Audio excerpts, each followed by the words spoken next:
Dear students, higher mathematics की इस online video lecture series में आप सभी का स्वागत है। आज ये हमारे यूनिट नंबर सेकंड के अंतर्गत जो हमारा टॉपिक चल रहा था कोशेंट ग्रुप, उसके अंतर्गत ये आज आपका अंतिम वीडियो।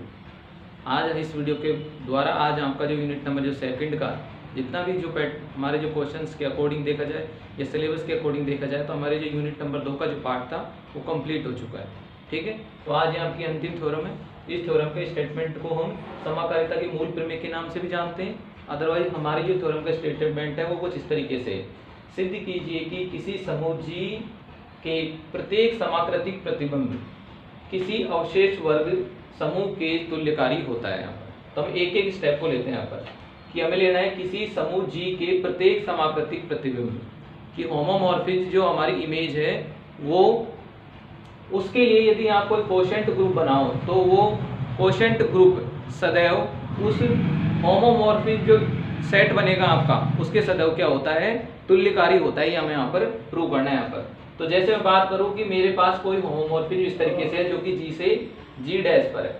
ठीक है, तो हमारे इसको मैं यदि ऐसे डिफाइन करूँ इस तरीके से कुछ, तो यदि मैं जी के कुछ अवयवों को लेकर यदि मैं कोई प्रतिबिंब यहाँ पर तैयार करता हूँ तो वह मेरा क्या कहलाएगा, वो मेरा एफ जी कहलाएगा वो, क्योंकि यहाँ पर जो मैपिंग होने वाली है वो एफ मैपिंग हमारी कहलाती है यहाँ पर वो, क्योंकि एफ के द्वारा डिफाइन कर रहे हैं कि एफ एक प्रतिचित्रण है जो कि जी से जी डैश पर है। ये आपका जी डैश हो गया और ये आपका जी हो गया। अब हम जी के अवयवों को लेकर यदि प्रतिबिंब डिफाइन करते हैं वो आपका एफ जी यदि कहलाता है तो वही आपका क्या है, समाकृतिक प्रतिबिंब आपका होमोमॉर्फिज्म इमेज। ठीक है, तो उस कंडीशन में जो एफ जी है वो सदैव किसी अवशेष वर्ग समूह के सदैव तुल्यकारी होता है। ये यहाँ पर हमें प्रूव करना है। तो हमें इसी से रिलेटेड ये क्या बनाना है, कोशेंट ग्रुप और बनाना है। कोशेंट ग्रुप बनाने के लिए आपके पास क्या होना अनिवार्य है, कोई ना कोई नॉर्मल सब ग्रुप होना चाहिए वहां पर। तो उसके लिए हमने इन्हीं थ्योरम में जो हमारे प्रेजेंट में चल रही है इन्हीं थ्योरम्स के मध्य हमने एक नॉर्मल सब ग्रुप के अंतर्गत एक थ्योरम पढ़ी थी। प्रत्येक समाकारिता, थ्योरम का स्टेटमेंट था प्रत्येक समाकारिता की अष्टी सदैव नॉर्मल सब ग्रुप होती है। कि यदि आपके पास कोई समाकारिता है तो उसकी अष्टी यानी उसका जो कर्नेल होता है वह सदैव क्या होता है, नॉर्मल सब ग्रुप होता है वहां पर। तो यहां से हमें क्या प्राप्त हो जाएगा कि यही तो आपकी समाकारिता है, एफ भी आपकी समाकारिता है। तो यहां से हमें क्या प्राप्त हो जाएगा, इसका कर्नेल प्राप्त हो जाएगा। और जो कर्नेल होता है वह सदैव क्या होता है, नॉर्मल सब ग्रुप होता है। तो हमें नॉर्मल सब ग्रुप मिल गया। अब इस नॉर्मल सब ग्रुप को लेकर आप एक कोशेंट ग्रुप जी अपॉन के डिफाइन कर सकते हो यहाँ पर, क्योंकि हमारे पास नॉर्मल सब ग्रुप मिल गया। तो ये जो कोशेंट ग्रुप होगा यह सदैव तुल्यकारी होगा किसके, समाकृतिक प्रतिबिंब के। समाकृतिक प्रतिबिंब हमारा क्या होता है, ये वाला एफ जी, चाहे एफ जी कह दो चाहे उसको किसके द्वारा शो कर दो, जी डैश के द्वारा। तो दोनों में से आप किसी के द्वारा भी उसको शो कर सकते हो। ठीक है, तो हमें प्रूव क्या करना है कि जी अपॉन के यानी जो विभाग ग्रुप या जो हमारे पास कोशेंट जो ग्रुप होता है सदैव तुल्यकारी होता है होमोमॉर्फिज्म इमेज पर। ठीक है, समाकृतिक जो प्रतिबिंब होता है उस पर सदैव क्या होता है, तुल्यकारी होता है। अब तुल्यकारी के लिए आपको क्या क्या प्रूव करना पड़ेगा, सबसे पहले प्रूव करना पड़ेगा आपको समाकारिता, उसके बाद एककी, उसके बाद आच्छादक। यही था ना जब होमोमॉर्फिज्म वाला जो चैप्टर पढ़ा था तो उसके अंतर्गत हमने ये पढ़ा था कि तुल्यकारिता कि कोई भी दो ग्रुप एक दूसरे के तुल्यकारी होते हैं। वहां पर कब होते हैं कि पहले तो वहां पर जो उनके ऊपर डिफाइन होने वाला जो प्रतिचित्रण है वो क्या होना चाहिए, हमारा होमोमॉर्फिज्म होना चाहिए वो। उसके बाद वो एककी होमोमॉर्फिज्म होना चाहिए और साथ के साथ आच्छादक जो होमोमॉर्फिज्म है वो होना चाहिए।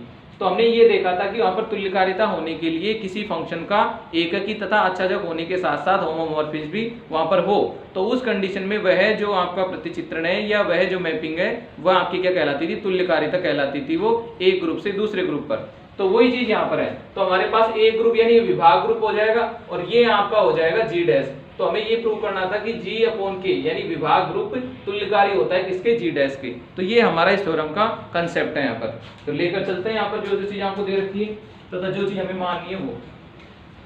तो सबसे पहले तो आपको ये मानना पड़ेगा कि किसी समूह जी के प्रत्येक समाकृतिक प्रतिबिंब आपको लेना पड़ेगा यहाँ पर। तो मैंने यहाँ पर लिखा माना f such that g to g dash समाकारिता है। अर्थात G डैश F का समाकारिक या समाकृतिक, जैसा आपको दे रखा है ठीक उसी प्रकार से समाकृतिक प्रतिबिंब। ठीक है, मिल गए हमें यहाँ पर कि जो हमें समाकृतिक प्रतिबिंब चाहिए था वो हमें प्राप्त हो गया यहाँ पर। तो ये काम तो हमारा हो गया। आगे हमें क्या प्रूव करना था कि ये जो समाकृतिक प्रतिबिंब है किसी अवशेष वर्ग समूह, अवशेष वर्ग समूह का मतलब क्या हो गया, कोशेंट ग्रुप। तो ये जो समाकृतिक प्रतिबिंब है किसी कोशेंट ग्रुप के क्या होता है, तुल्यकारी होता है यहाँ पर। तो अब हमें क्या बनाना होगा, अवशेष या कहीं कोशेंट ग्रुप हमें और बनाना होगा यहाँ पर। तो हम लिखेंगे चूंकि प्रमेय से, चाहे मैं इसको प्रमेय से बाहर में लिख देता हूं, मैं लिखता हूं चूंकि प्रत्येक समाकारिता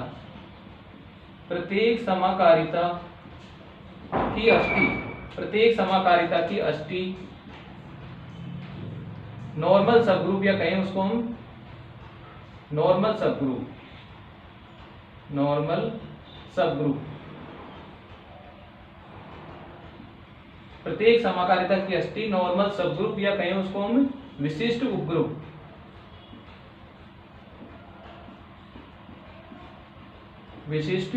होती है।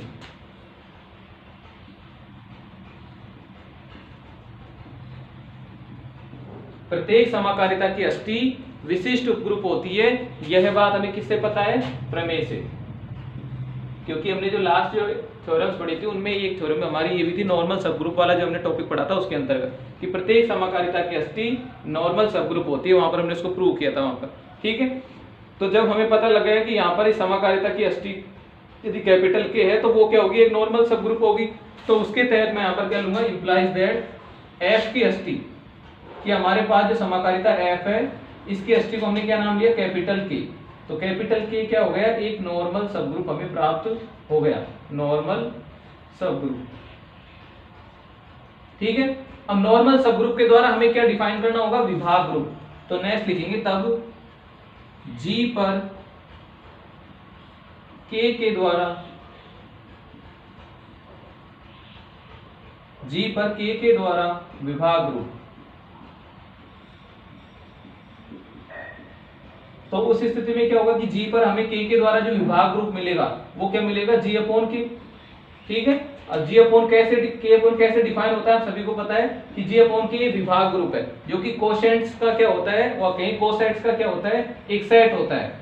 कि जो कोशेंट ग्रुप हमारा कहीं या विभाग ग्रुप कहीं, वो क्या होता है, कोसेट्स का एक सेट होता है यहाँ पर। तो ये होगा कैसे, ये आपके इस तरीके के एलिमेंटों का एक क्या होगा, सेट होगा, such that A is the element of G। ठीक है, तो यहाँ पर जो हमारा ये होगा G अपॉन K, ये कोसेट्स का क्या होगा, एक सेट होगा जो कि इस तरीके से होगा। ठीक है, अब हमारे पास दोनों चीजें आ गई, हमारे पास समाकृतिक प्रतिबिंब भी आ गया, और जो अवशेष वर्ग है या अवशेष जो हमारा कोशेंट जो ग्रुप है वो भी हमने यहाँ पर इस तरीके से प्राप्त कर लिया। दोनों चीजें आ गई यहाँ पर। अब हमें क्या प्रूव करना है, यहाँ पर के तुल्यकारी होता है, कि जो अवशेष वर्ग है वो इस समाकृतिक प्रतिबिंब के क्या होता है, तुल्यकारी होता है। तो नेक्स्ट लाइन में लिखता हूं, यहाँ पर सिद्ध करना है, दोनों चीजें हमें मिल गई। यहाँ पर हमें सिद्ध क्या करना है, सिद्ध करना है कि G अपॉन के तुल्यकारी है किसके, G डैश के। ये हमें यहाँ पर सिद्ध करना है यहाँ पर। ठीक है, तो जो चीज हमारे पास स्टेटमेंट में लिखी गई थी उनको हमने मैथमेटिकल रूप से सभी चीजों को नोट कर लिया, तो हमारे पास सारी चीजें आ गई यहाँ पर। ठीक है, अब हमें बस ये प्रूव करना है कि G अपॉन के तुल्यकारी होगा किसके, G डैश के। तो सबसे पहले आपको तुल्यकारिता दिखाने के लिए कोई ना कोई मैपिंग यहाँ पर प्रदर्शित करनी होगी। अब जो मैपिंग है वो G अपॉन के से कहां पर जा रही है, G डैश पर आ रही है। यानी जो एलिमेंट आप लेकर चलोगे वो कहां से लेकर चलोगे, G अपॉन के से। और G अपॉन के एलिमेंट कैसे होते हैं, K A जैसे होते हैं, वो कि ये कोसेट्स होते हैं किसके, कर्नेल K के द्वारा बनाए हुए यहाँ पर। ठीक है, तो हमारे पास जो एलिमेंट लिए गए वो G अपॉन के से होने चाहिए। आंसर उनका कहां पर होना चाहिए, G डैश। और G डैश क्या है, G का समाकृतिक प्रतिबिंब है। यानी G डैश में जो एलिमेंट है वो कैसे होंगे, Fx, जहां पर x किसका एलिमेंट होगा, G का। तो इस तरीके के एलिमेंट किसके अंतर्गत आएंगे, G डैश के अंतर्गत आएंगे। तो दोनों चीजें स्पष्ट है। अब यहाँ पर हम क्या करते हैं, एक मैपिंग डिफाइन करते हैं। तो मैं लिखता हूं कि माना पुनः माना phi such that g upon k2 g dash such that, अब हम क्या कर रहे हैं, एक मैपिंग डिफाइन कर रहे हैं यहाँ पर। फाई नाम की एक मैपिंग है जो कि g अपॉन k से कहां पर जा रही है, g डैश पर, वो डिफाइन हो रही है वहां पर। तो हमें इसके बारे में बताना है यहाँ पर कि ये जो मैपिंग है किस तरीके की होनी चाहिए यहाँ पर। तो g अपॉन k से एलिमेंट लेके जाएगी कहां पर, g डैश पर। तो इसकी जो स्ट्रक्चर है वो कैसी होनी चाहिए, इसकी स्ट्रक्चर इस तरीके से होनी चाहिए कि फाई kx, कि यदि हम फाई के अंदर यदि kx नाम का यदि एलिमेंट रखें, यानी इनपुट कहां से ले रहे हैं, g अपॉन k से, g अपॉन k के सारे एलिमेंट क्या होंगे, कोसेट्स होंगे, और इनका आंसर क्या आना चाहिए, fx। कि यदि मैं इस फाई के अंतर्गत कोसेट का एलिमेंट लूं यहाँ पर, यानी g अपॉन k विभाग रूप से कोई एलिमेंट लूं, तो आंसर मुझे किस रूप में मिलना चाहिए, वो fx रूप में। For all x is the element of g, कि जहां पर जो x आप यूज में ले रहे हो कोसेट बनाने के लिए, वो भी किसका एलिमेंट होने चाहिए, g का, और यहाँ पर जो fx के रूप में आपको प्राप्त हो वो भी उसी x के लिए कन्वर्ट होना चाहिए वहां पर। तो ये हमारी इस तरीके से हमने क्या डिफाइन किया, एक फाई प्रतिचित्रण यहाँ पर डिफाइन किया। ठीक है, अब बढ़ते हैं आगे यहाँ पर। तो हमारे पास सारी चीजें आ गई यहाँ पर कि हमें जो मैपिंग डिफाइन करनी थी वो फाई नाम से है और वो इस तरीके की है। अब हमें ये कंसीडर करना होगा कि हमने जो मैपिंग ली है फाई, ये कंप्लीटली क्या है, डिफाइन है यहाँ पर। ठीक है, हमें चेक करना होगा यहाँ पर कि हमने जो मैपिंग ली है वो क्या है, परिभाषित मैपिंग है। परिभाषित मैपिंग का मतलब कि यदि मैं x बराबर y लेकर यदि इस मैपिंग में रखता हूं, तो इनके जो आउटपुट्स हैं वो मुझे fx बराबर fy के रूप में मुझे प्राप्त होने चाहिए। और यदि x is not equal to y लेकर मैं चलूं यहाँ पर कि x y के बराबर नहीं है, तो उस कंडीशन में इस फाई मैपिंग के दौरान मुझे, जब मैं फाई में x रखूं और फाई में मैं क्या रखूं, y रखूं, तो रिजल्ट जो मुझे मिले कि fx is not equal to fy मिले, यानी इनके परिणाम भी क्या नहीं होने चाहिए, फिर वहां पर बराबर नहीं होने चाहिए यदि इनके एलिमेंट बराबर नहीं है। तो इस चीज को हम लेकर चलेंगे यहाँ पर फाई को डिफाइन के लिए। तो हम कह रहे हैं यहाँ पर प्रतिचित्रण, फाई प्रतिचित्रण के लिए, फाई प्रतिचित्रण को परिभाषित करने के लिए,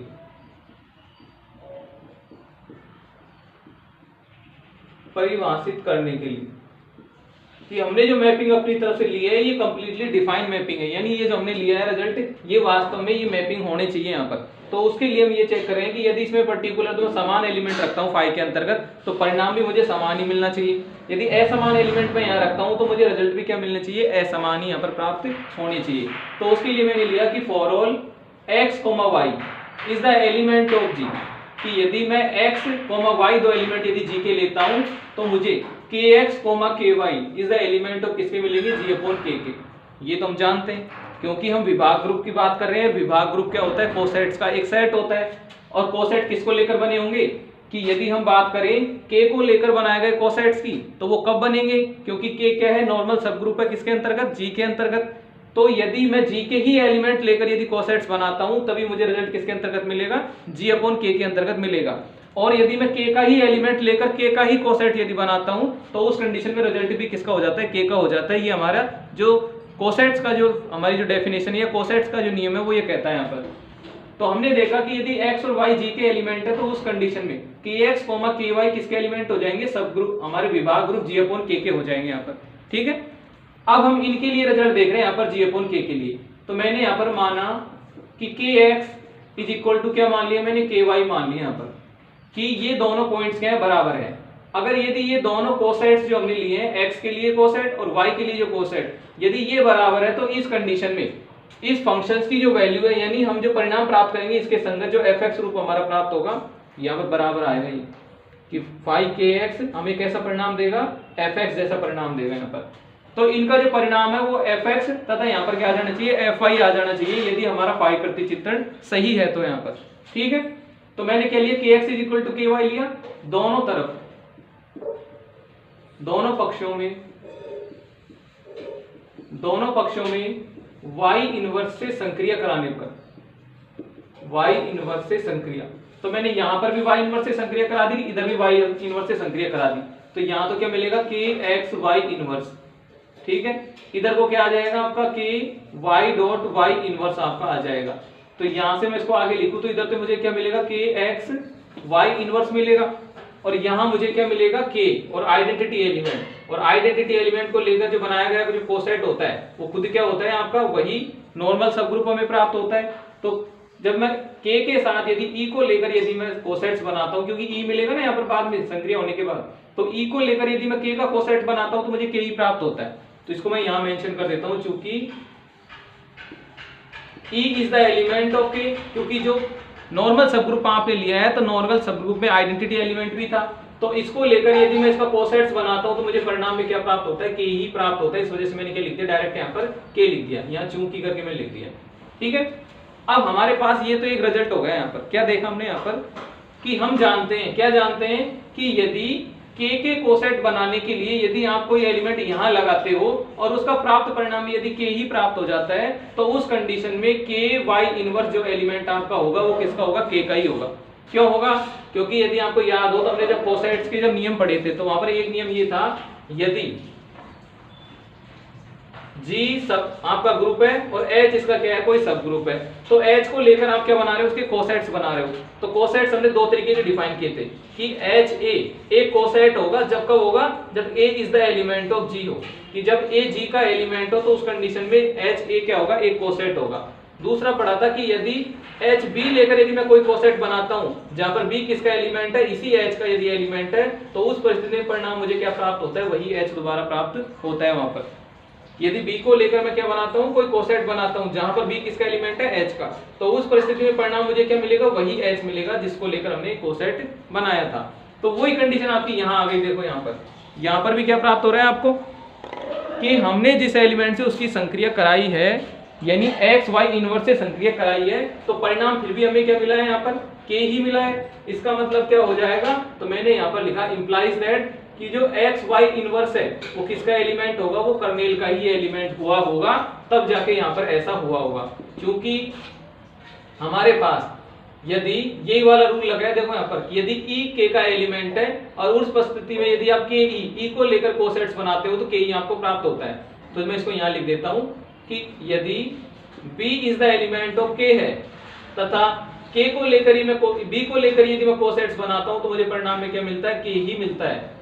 तो यहाँ कब हुआ था कि यहाँ पर जो b था वो k का एलिमेंट था, तब जाके हमने इसको ऐसा लिख पाया कि जो परिणाम मुझे क्या मिलेगा, k मिलेगा। तो वही कंडीशन यहाँ लागू हो रही है कि k के साथ हमने किसकी संक्रिया कराई है, x y इनवर्स की संक्रिया कराई है, और परिणाम में क्या मिला है आपको, k मिला है। इसका मतलब ये जो रिजल्ट है आपका वो किसका है, कर्नेल का एलिमेंट है यहाँ पर। ठीक है, क्योंकि इसका परिणाम क्या मिला है आपको, इस रूप में मिला है। तो हमारे पास ये हो गया ऐसा करने पर। अगर यदि मैं इस कर्नेल के एलिमेंट को f के अंतर्गत रखता हूं तो मैंने क्या किया, इस एलिमेंट को, क्योंकि कर्नेल का जो प्रत्येक एलिमेंट है उसका f प्रतिचित्रण सामने वाले के e डैश पर होता है, तो हमने देखा तब f of x y inverse कि यदि मैं इस x y इनवर्स को लेकर यदि f प्रतिचित्रण प्राप्त करता हूं तो परिणाम में मुझे क्या मिलेगा, e डैश, जहां पर e डैश क्या है, सामने वाले g डैश का क्या है, तत्समक अवयव है। ऐसा क्यों किया, क्योंकि f ऑफ e बराबर कितना होता है, e डैश, जहां e किसका एलिमेंट है, कर्नेल का। कि यदि आप कर्नेल से कोई भी एलिमेंट लेकर उसका समाकारिता के अंतर्गत f प्रतिचित्रण प्राप्त करते हो तो सामने वाले ग्रुप के तत्समक अवयव पर मैप वो होता है। तो उसी नियम के तहत हमारा रिजल्ट कुछ इस तरीके से हमें प्राप्त हो गया। अब आगे देखो, f हमारी क्या है, समाकारिता है। समाकारिता के अंतर्गत कैसे खोलते हैं इसको, कि fx डॉट fy इनवर्स से, कि जब भी हमारे पास x तथा y नाम के दो एलिमेंटों के मध्य संक्रिया हो रही हो और उसके ऊपर हम समाकारिता यदि लेते हैं तो परिणाम कैसे खुलता है, fx डॉट fy इनवर्स। इधर को क्या प्राप्त हो जाएगा आपका, e डैश। ठीक है, यहां से इसको मैं और खोलूं थोड़ा सा तो मेरे पास परिणाम क्या आ जाएगा कि fx डॉट fy इनवर्स को आप कैसे कन्वर्ट कर सकते हो ग्रुप के नियम से, fy का होल इनवर्स के नियम से, इक्वल टू e डैश यहाँ पर। ठीक है, यहां पर यदि दोनों पक्षों की संक्रिया मैं यदि fy से करा दूं, ये भी एक एलिमेंट है g डैश का, ये भी एक एलिमेंट है g डैश का, और ये भी एलिमेंट है किसका, g डैश का। तो सारी जो हमारी जो बातें हो रही है किसके अंतर्गत हो रही है, g डैश के अंतर्गत। तो यदि मैं इसके दोनों पक्षों की fy से संक्रिया करा दूं तो परिणाम मुझे क्या मिलेगा, fx, और यहाँ पर मुझे क्या मिलेगा, e डैश, और इधर को क्या मिलेगा, e डैश डॉट fy, कि दोनों पक्षों की मैंने किससे संक्रिया करा दी थी, fy से, इस कारण से। अब e डैश के साथ ये संक्रिया करेगा तो यहाँ क्या देगा परिणाम x, और यहाँ परिणाम क्या आ जाएगा fy। तो वास्तव में हम जो चीज लेकर चले थे, हमने क्या लिया था कि हमने माना था कि फाई के अंतर्गत यदि मैं kx बराबर ky लेता हूं तो उस कंडीशन में इनका जो परिणाम है वो मुझे fx बराबर fy के रूप में प्राप्त होता है। इट मींस दैट कि इसको मैं कैसे लिख सकता हूं, इसको मैं लिख सकता हूं phi kx and phi ky इस तरीके से, क्योंकि हमने यही तो माना था यहाँ पर कि phi के अंतर्गत जब kx लिखा जाता है तो कन्वर्ट किस में कर देता है, उसको x में। तो जब यहाँ पर हमें x मिलेगा तो दोबारा phi प्रतिचित्रण के तहत यहाँ पर इसको किस में कन्वर्ट कर सकते हैं, phi kx equal to phi ky। तो हमने लेकर क्या चला था यहाँ पर कि kx बराबर ky लेकर चले थे और परिणाम में हमें क्या प्राप्त हो गया, kx बराबर phi kx बराबर phi ky। तो लिखेंगे implies that कि kx ky is the element of g upon k, implies that कि kx बराबर ky is equal to होता है या implies that phi kx is equal to phi ky। हमें इसके बिल्कुल बराबर परिणाम प्राप्त हो गया। इसका मतलब फाई परिभाषित है कि हमने जो प्रतिचित्रण लिया फाई वो क्या है, परिभाषित मैपिंग है, ये इसमें कोई फॉल्ट नहीं है, वो कंप्लीटली क्या है, डिफाइंड मैपिंग है यहाँ पर। तो फाई क्या होगा यहाँ पर, परिभाषित हमें प्राप्त हो गया कि हमने जो मैपिंग डिफाइन की है वो क्या है, परिभाषित है यहाँ पर। ठीक है, तो हमारा जो आधा काम था वो कंप्लीट हो गया यहाँ पर कि हमें जो फाई प्रतिचित्रण को डिफाइन करना था वो हमने कंप्लीटली इसको डिफाइन कर लिया। तो हमें तुल्यकारिता दिखाने के लिए हमारा जो पहला काम होता है कि जिस मैपिंग को हमने लिया है वो डिफाइंड मैपिंग होनी चाहिए, वो काम कंप्लीट हो गया। ठीक है, अब इसके बाद क्या करेंगे, अब हम तुल्यकारिता चेक करेंगे, एककी नियम वाला चेक करेंगे और आच्छादक चेक करेंगे। तो ऐसा होने पर हमारी जो मैपिंग है वो कंप्लीट क्या हो जाएगी, तुल्यकारिता हो जाएगी। और ये आपको सिद्ध करना था यहाँ पर। तो नेक्स्ट लाइन में क्या लेंगे, अब हमें इसको क्या प्रूव करना पड़ेगा, या तो पहले एककी ले लो, आच्छादक ले लो, या पहले समाकारिता यहाँ पर ले लो। ठीक है, तो अब हम प्रूव करेंगे समाकारिता। यहाँ पर पहला काम हो गया हमारा, अब दूसरा काम करेंगे समाकारिता एककी तथा आच्छादक होने का। तो नेक्स्ट लाइन से यहाँ लिखता हूं समाकारिता, दूसरा क्या होगा हमारा, समाकारिता। तो समाकारिता के लिए मुझे क्या करना पड़ेगा कि यदि मैं फाई में से कोई भी इसमें से g अपॉन k से दो एलिमेंटों का फाई प्रतिचित्रण लेता हूं तो उनका परिणाम हमारे जो समाकारिता की जो डेफिनेशन है उसके तहत खुलना चाहिए यहाँ पर इस तरीके से।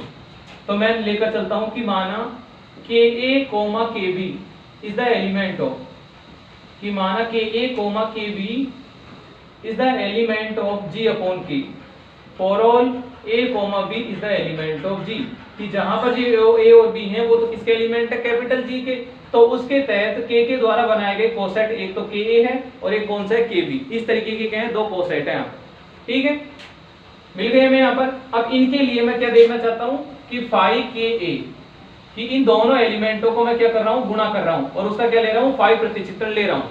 ये बात कैसे हो गई आपकी, जैसे हम वहां पर लिखते थे ना x स्टार y, तो इसका परिणाम मुझे कैसा मिलना चाहिए, मुझे परिणाम मिलना चाहिए कि fx under operation o fy या fx o time of fy। यहाँ तो हम इसको कैसे कह रहे हैं यहाँ पर कि ये हमारी समाकारिता की परिभाषा थी वहां पर कि यदि x और y हमारे g के एलिमेंट हो और ये हमारा g डैश का एलिमेंट और ये भी किसका हो, g डैश का हो, तो ये इस तरीके से खुलने चाहिए थे यहाँ पर।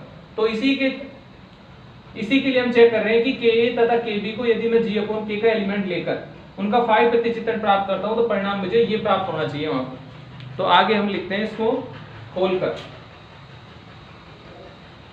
तो मैंने इसको खोला तो मुझे प्राप्त हुआ कि अभी तो हम कह नहीं पा रहे क्योंकि हम इसके बारे में ये नहीं कह रहे ना कि फाई हमारी समाकारिता है। तो मैंने तो इसको जो जनरल रूल होता है उसके अकॉर्डिंग लिखा कि फाई ka डॉट kb होगा।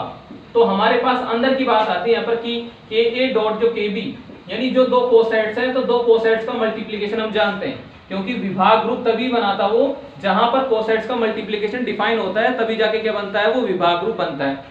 तो हमने देखा कि दो कोसेट्स मल्टीप्लाई हो रहे हैं, इनका मल्टीप्लिकेशन कैसे डिफाइन किया जाता है, k डॉट ab के द्वारा। ठीक है, यहां पर हमने ऐसा क्यों लिखा, क्योंकि ka डॉट kb जो होते हैं यानी दो कोसेट्स का जो मल्टीप्लिकेशन है वो कैसे डिफाइन किया जाता है, k ab के द्वारा। सहसमुच्चय गुणन क्या है, ये सहसमुच्चय गुणन है, ये यानी कोसेट्स का मल्टीप्लिकेशन है, सहसमुच्चय गुणन कोसेट्स का मल्टीप्लिकेशन है ये। तो उसके अंडर में हमने इसको कैसे लिख दिया, kab। अब हमने देखा था कि फाई के अंतर्गत यदि kx लिखता हूं तो परिणाम में मुझे क्या देता है, वो fx। तो ये मुझे क्या देगा, fab देगा, ये मुझे रिजल्ट क्या देगा, fab रिजल्ट देगा ये। ठीक है, अब भले ही हमारा फाई समाकारिता नहीं हो, लेकिन एफ तो समाकारिता था, ये तो हमने शुरुआत में कंसीडर किया था कि एफ एक समाकारिता है जो कि जी से जी डैश पर है। तो फाई के बारे में हमें कोई जानकारी नहीं है, लेकिन एफ के बारे में तो जानकारी है। और एफ में भी दो अवयव जी के ए डॉट बी के रूप में आ रहे हैं, यानी गुणन संक्रिया के तहत वो एफ के अंतर्गत रखे जा रहे हैं। तो इनको कैसे खोलूंगा मैं? इनको खोलने का तरीका मेरा क्या होगा? F A dot F B. क्यों लिख दिया ऐसा? चूंकि एफ क्या है? समाकारिता है। भले चाहे फाई को हम चेक कर रहे हो, लेकिन एफ के बारे में तो पहले हमने मेंशन किया था, एफ क्या है? समाकारिता है। तो जब एफ समाकारिता है तो एफ को खोल के ऐसे लिखेगा इसको। अब बढ़ते हैं आगे। तो हमारे पास ये जो प्रतिचित्रण है वो डिफाइन हो गया यहाँ पर कि F A dot F B के द्वारा डिफाइन हो गया। अब हम जानते हैं कि एफ ए होता है, तो एफ ए को लिखा जाता है के ए, क्योंकि के ए का परिणाम क्या होता है? एफ ए होता है। और इसको कैसे लिखा जाएगा? के बी के द्वारा लिखा जाएगा, क्योंकि एफ बी किसके लिए बराबर होता है? के फाई के बी के लिए बराबर होता है वो। तो दोनों जट बराबर हो गए हमारे पास। तो हमें प्राप्त हो गया फाई के ए डॉट के बी। फाई के ए डॉट के बी इक्वल टू क्या प्राप्त हो गया? फाई के ए डॉट फाई के बी। और यही आपको चाहिए था यहाँ पर। तो मैं लिखूंगा implies that for all K A comma K B is the element of G upon K for all a comma b is the element of capital G, implies that कि phi के a dot phi के b is equal to होता है phi के a dot phi के b। यही आपको चाहिए था यहाँ पर। तो हमारे पास जो phi है वो क्या है? समाकारिता है। phi such that g upon k2 g dash समाकारिता है। यानी पहला काम तो हमारा कंप्लीट हो गया समाकारिता का। तो अब हमारे पास दो नियम और बचते हैं, एक तो एककी होने का और एक आच्छादक होने का। तो दो कंडीशन और पूरी करेंगे। तो सबसे पहले हम प्रूव करेंगे एककी होने का यहाँ पर, फिर उसके बाद आच्छादक। तो नेक्स्ट कौन सा आ जाएगा? 3 नंबर आपका एककी। अब हमें प्रूव क्या करना होगा? एककी होना, कि हमने जो फाइल लिया है वो क्या है? एककी भी है और साथ के साथ आच्छादक भी है। तो हमारे पास तीनों कंडीशन हो जाएंगी, समाकारिता, एककी होना तथा आच्छादक होना। और तीनों को कंबाइन रूप में हम क्या कहते हैं? उस प्रतिचित्रण को तुल्यकारिता कहते हैं यहाँ पर। तो नेक्स्ट हमारी दूसरी कंडीशन क्या हो जाएगी? तीसरी सॉरी, ये हो जाएगी एककी। अब की बार हम चेक करेंगे कि फाई क्या है? एककी है यहाँ पर। तो वो एककी होने के लिए क्या होना चाहिए? एककी होने के लिए यदि मैं दो फाई प्रतिचित्रणों को यदि बराबर लेकर चलता हूँ तो उनके परिणाम स्वरूप वो खुद वैल्यू भी क्या होनी चाहिए? बराबर होनी चाहिए वहां पर। ठीक है, कि दो यदि फाई प्रतिचित्रणों को लेकर यदि मैं बराबर लेकर चलूं तो उनके परिणाम भी क्या होने चाहिए? बराबर होने चाहिए। तो उसके लिए मैंने माना K A comma K B is the element of G upon K लिए is the element of G upon K लिए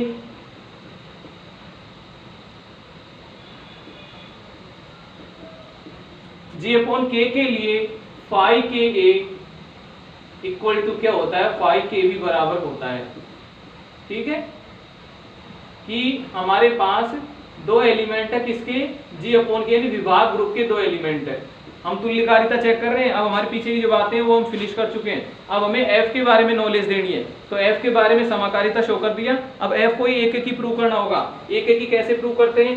कि यदि हमें दो फलन एफ तथा जी को एककी प्रूव करना है यहाँ पर, तो उसके लिए यदि एक एलिमेंट मैं यहाँ से लेता हूँ, कहाँ से?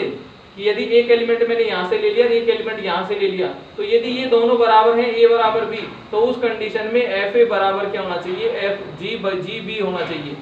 कि एफ का ए प्रतिचित्रण तथा जी का बी प्रतिचित्रण दोनों क्या होने चाहिए? बराबर होने चाहिए, यदि हमारे पास दोनों एककी है तो वो। ठीक है, तो हमने क्या ले लिया? कि के ए बराबर क्या ले लिया? के बी ले लिया यहाँ पर। अब हम जानते हैं कि फाई को कैसे खोल के लिखा जाता है? फाई को खोल के लिखा जाता है एफ ए, और यहाँ पर इसको कैसे लिखा जाएगा? एफ बी लिखा जाएगा। ठीक है, मैंने दोनों पक्षों की किससे संक्रिया करा दी? यहाँ पर दोनों पक्षों की मैंने एफ बी से संक्रिया करा दी। तो मैंने यहाँ पर इसको क्या लिखा है? F A dot F B inverse, और यहाँ पर क्या प्राप्त हो गया? E dash.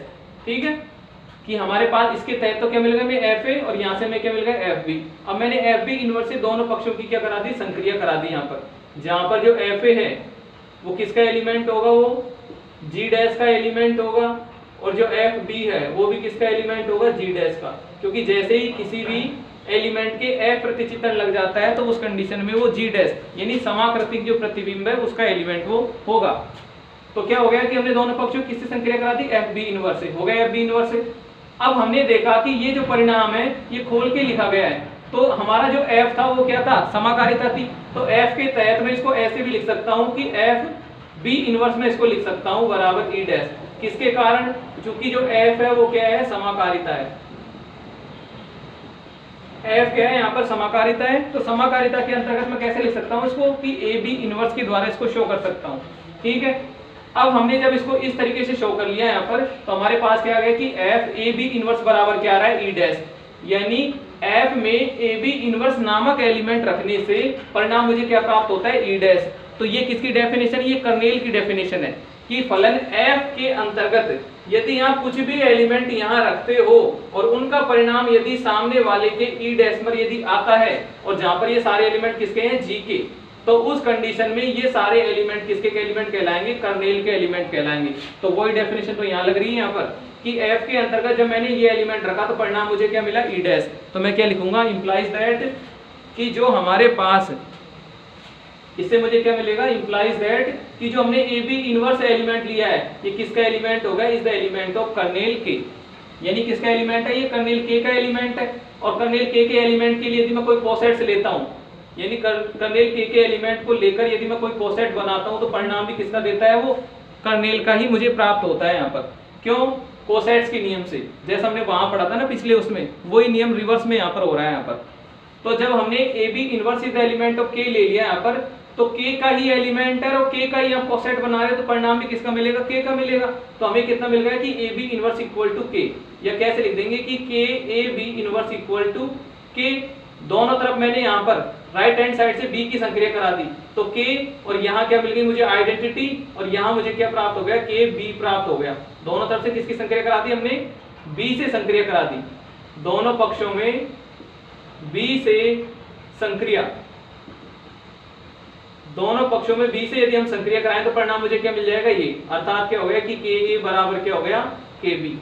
और यही आपको चाहिए था यहाँ पर कि फॉर ऑल KA, KB के लिए यदि इनके फाइव प्रतिचित्रण यदि इनका बराबर है तो उस कंडीशन में वो एलिमेंट भी क्या होनी चाहिए, बराबर होनी चाहिए। इंप्लाइज दैट कि for all KA, KB is the element of G upon K, for all A, B is the element of capital G के लिए इनका जो फाइव प्रतिचित्रण है वो यदि बराबर है तो उस कंडीशन में ये खुद पॉइंट्स भी बराबर होंगे। तो यहाँ पर हमने क्या लिया था कि फाइव KA बराबर फाइव हमने क्या लिया था, KB, 5KA और 5KB जो हमने लिया था उसका परिणाम हमें कैसे मिला, इंप्लाइज दैट कि KA बराबर क्या प्राप्त हो गया हमें, KB। तो यहाँ लिख दिया इंप्लाइज दैट कि 5 सच that G upon K2 G dash एक की है। ये हमारे कौन सी मैपिंग है, ये एक की प्रतिचित्रण है यहाँ पर। तो ये कंडीशन भी वेरीफाई होगी हमारी तीसरी भी। अब चलते हैं लास्ट वाली, आच्छादक वाली। क्या हमारा जो फाइव प्रतिचित्रण है वो आच्छादक है या नहीं है। यदि फाइव प्रतिचित्रण आच्छादक भी हो जाता है तो उस कंडीशन में कह पाएंगे कि हम जो डिफाइन मैपिंग कर रहे हैं वो कौन सी है, तुल्यकारिता है यहाँ पर, कि अवशेष वर्ग समूह समाकृतिक प्रतिबिंब के तुल्यकारी होता है। तो तीसरी को और देखिए आप, चौथी को आच्छादक। तो चौथी कंडीशन कौन सी होगी, आच्छादक।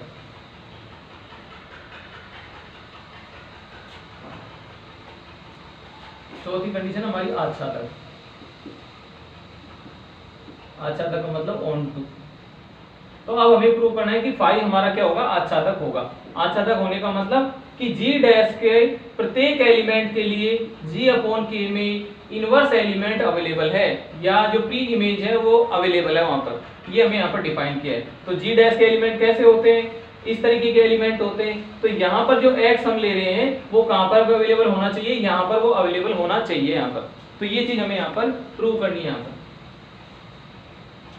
आच्छादक का मतलब क्या होता है पता है ना सभी को, कि जैसे हमारे पास एक मैपिंग है इस तरीके की कि ये F है और ये हमारे पास जो F मैपिंग है वो ये A सेट है, और ये F मैपिंग है ये क्या है, B सेट है।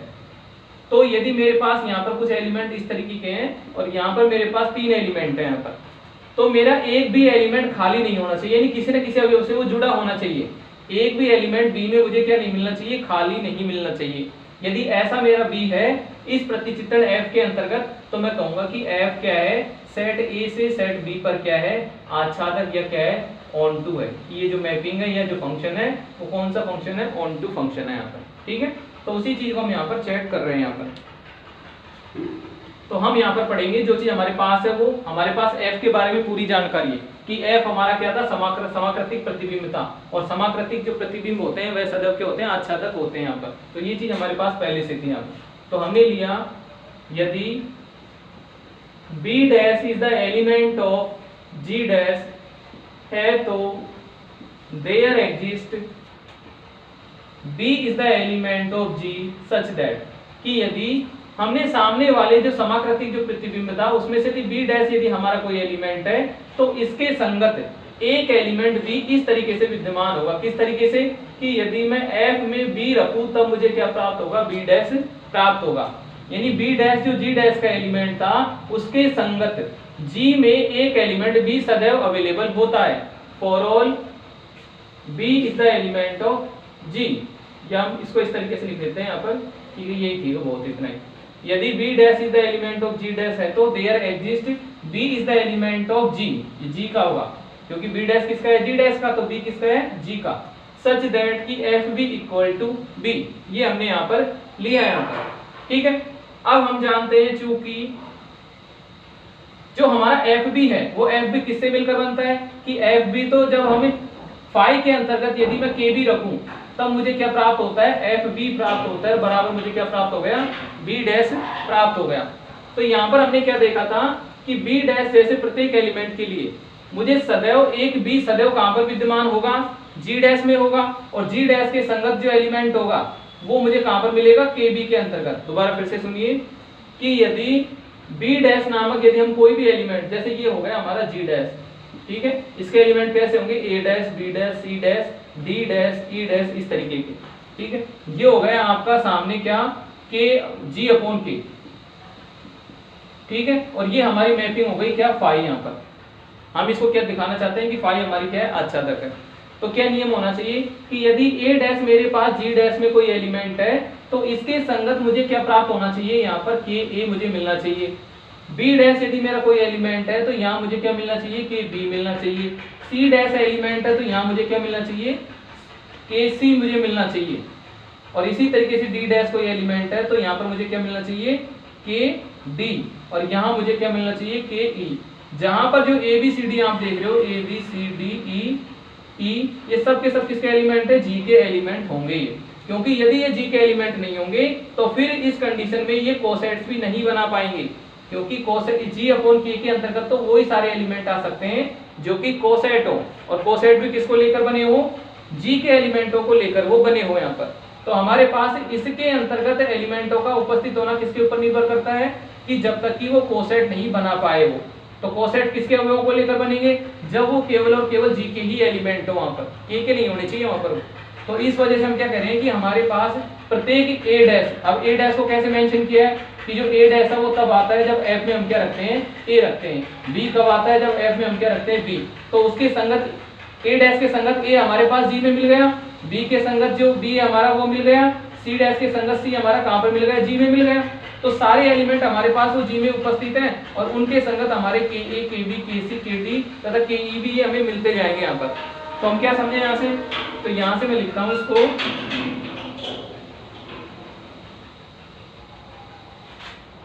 implies that for all b dash is the element of, for all b dash is the element of g dash के लिए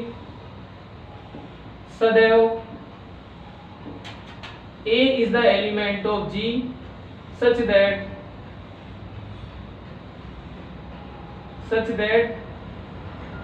कि k a is the element of g upon k, such that k a is the element of g upon k विद्यमान है। ठीक है, कि प्रत्येक element के लिए हमें क्या प्राप्त होगा यहाँ पर कि b डैश, यानी प्रत्येक एलिमेंट जब g डैश का कोई होगा तो उसके संगत सदैव मुझे जी के अंतर्गत एक एलिमेंट ऐसा कोई विद्यमान होगा जो कि सदैव क्या बनाएगा, एक कोसेट बनाएगा, और वो कोसेट किसके अंतर्गत रखा जाएगा, जी अपॉन के अंतर्गत रखा जाएगा। यानी प्रत्येक एलिमेंट का आपको कोसेट मिल रहा है, तो उसके लिए हमारा क्या हो जाएगा, तो इंप्लाइज दैट कि हमारा जो फाई है जो कि जी अपॉन के से जो जी डैश पर जो मैपिंग थी वो क्या है, आच्छादक प्रतिचित्रण है। ये हमारे पास जो मैपिंग है वो कौन सी है, आच्छादक प्रतिचित्रण है, यहाँ पर ये ऑन टू मैपिंग है यहाँ पर, ठीक है। तो इस तरीके से हमने देखा इंप्लाइज दैट कि हमारे पास 1 से लेकर 4 तक की, यानी हमारा जो 5 प्रतिचित्रण था वो डिफाइंड भी था, उसके बाद वो होमोमॉर्फिज्म भी था, वो 1 भी था, और साथ के साथ ऑन टू भी था। चार तीनों प्रॉपर्टियां वेरीफाई हुई है, साथ के साथ 5 भी डिफाइन हो रहा था। तो अतः क्या लिखेंगे, अतः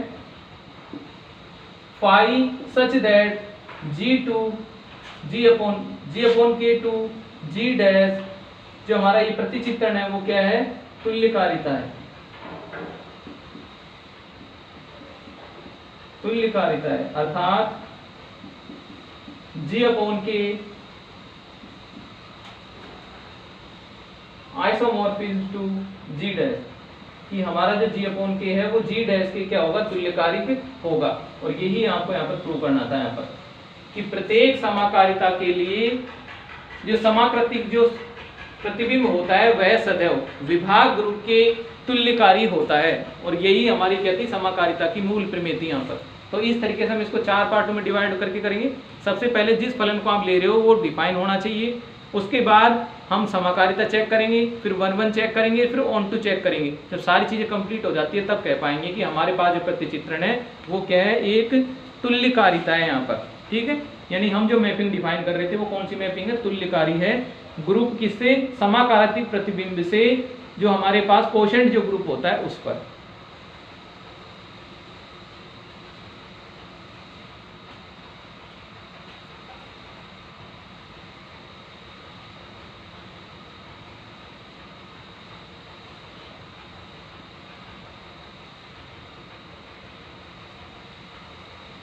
ठीक है, तो एक बार आप नोट कीजिए इसको।